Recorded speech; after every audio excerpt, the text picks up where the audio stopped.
Hey guys, welcome back. We had such a great response to the knife tapping and defense video that I decided I was going to add a few follow-up segments on this based on some of the questions that I got. Today I was going to address static and active attacks. These are scenarios that we train often, and it comes across in various training modalities, and I'm going to show you how we can integrate this. For demonstration purposes, we're going to look at the outside wrist throw. A lot of martial arts over the years have addressed this, and it's not without some controversy. I'm gonna try to put it into a useful perspective. Hopefully, you guys will get some value out of this. The idea is that he's attacking me. And grabbing him with me. Okay, this is an example of a static attack. He's mugging me. Now, if all he wants is my wallet, then the old advice of give him your wallet is probably the smart thing to do. But if he did something or something, for whatever reason, I felt that I might die here if I did nothing, at this point then I may have to do something. So my technique of choice for this particular segment is going to be the outside wrist throw. The way this works is I'm going to pin this to my chest, and I'm going to rotate him down. At this point, I can dissuade him from continuing to fight or disarm him. We'll do it from this side.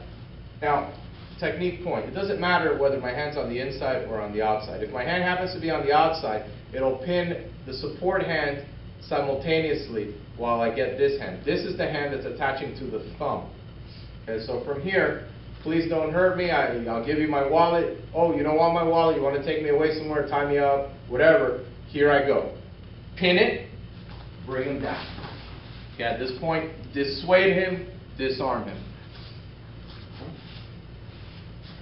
Now, a lot of the controversy that we see with this is how we get to this position. Sometimes it's demonstrated out of some type of a flow drill, and a lot of people don't understand what's actually happening. When he comes to slash at me, we may do this and end up in an outside wrist throw. The problem is that this lock from this position will rarely survive that first contact, particularly if your opponent is alert. Okay, it's very easy to defend against. He does it to me, and he's going to defend it this time. As I go here, what does he do? Oh, he's out. I got a problem. Well, the problem stems from the fact that I'm doing it out here away from my body, where he's got a lot of leverage. Secondly, this is not the greatest timing because he's already all keyed up and ready to go. So for me to defend against this, attempting to grab it is not a smart move. Why then do we see this in flow drills?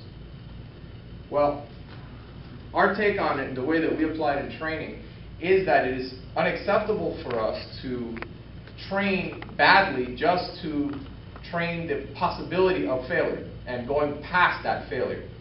In other words, we want to create an environment of flow so that we can train in the event that there's a mistake that's made, but we can't destroy our technique in the process.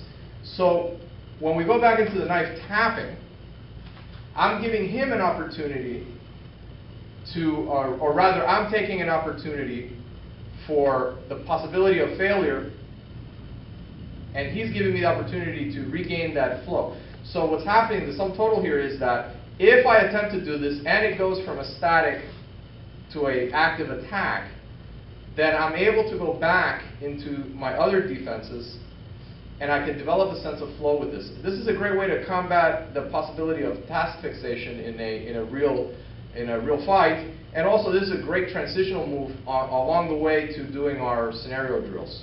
So he starts to cut at me or thrust at me, and we start with the knife tapping.